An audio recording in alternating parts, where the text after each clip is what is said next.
Well, a new push for tougher handling of sexual predators. The parents of murdered San Diego teenager Chelsea King are heading to Sacramento, and they are trying to turn their grief into action, pressing for tougher penalties against sex offenders, a new law bearing their name of their 17-year-old daughter. If it is passed, it will be called Chelsea's Law, and it would try to make sure that criminals like John Gardner won't be allowed to walk the streets freely after their first offense. Now, Gardner was convicted of assaulting a 13-year-old girl after luring her home to watch movies.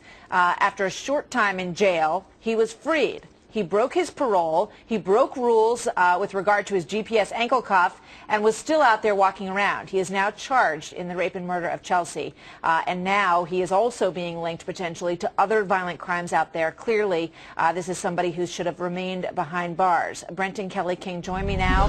They're joined by California State Assemblyman Nathan Fletcher. Thank you to all of you for being here. And, you know, Brent and Kelly, to you first, I commend you for just being able to get up every morning and work on this. How are you, Kelly, talk to me about how you're managing to sort of transition what you're going through into pushing for this bill to help others.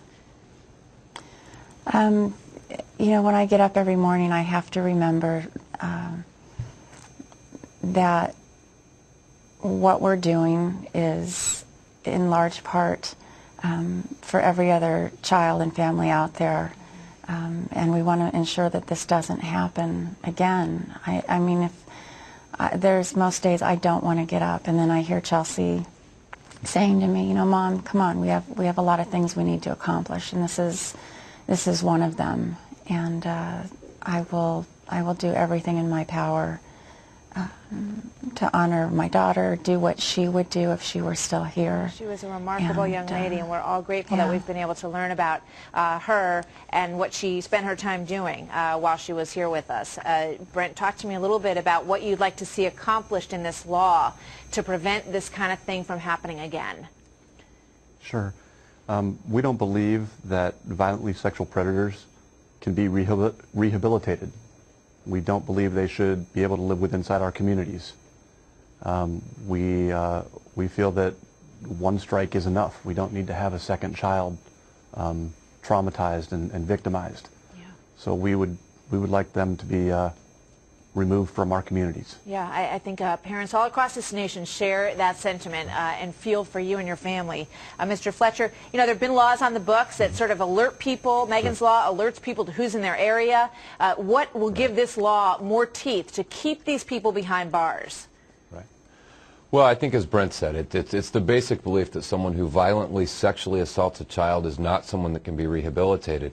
And if they can't be rehabilitated, I don't understand why we let them back out in society. So the centerpiece of this is a true one-strike, life without parole option. If you can't fix them, I don't know why we let them out.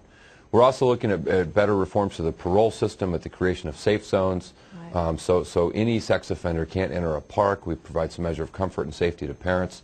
But public safety is the primary responsibility of government, and we have to do everything possible so that no family has to go through what Brent and Kelly King have to live with for the rest of their lives. Nobody wants to see that again, and Brent and Kelly, I commend you for your courage in going forward with this. And Mr. Fletcher, I wish you luck, and we really do hope that these laws have more teeth in them, and they're also as good as the people who carry the laws out and who make sure that they're enacted, and that's really important too. Keep in touch with us, and thank you so much for being with us this morning, to all of you. Thank you. Thank you. Thank you.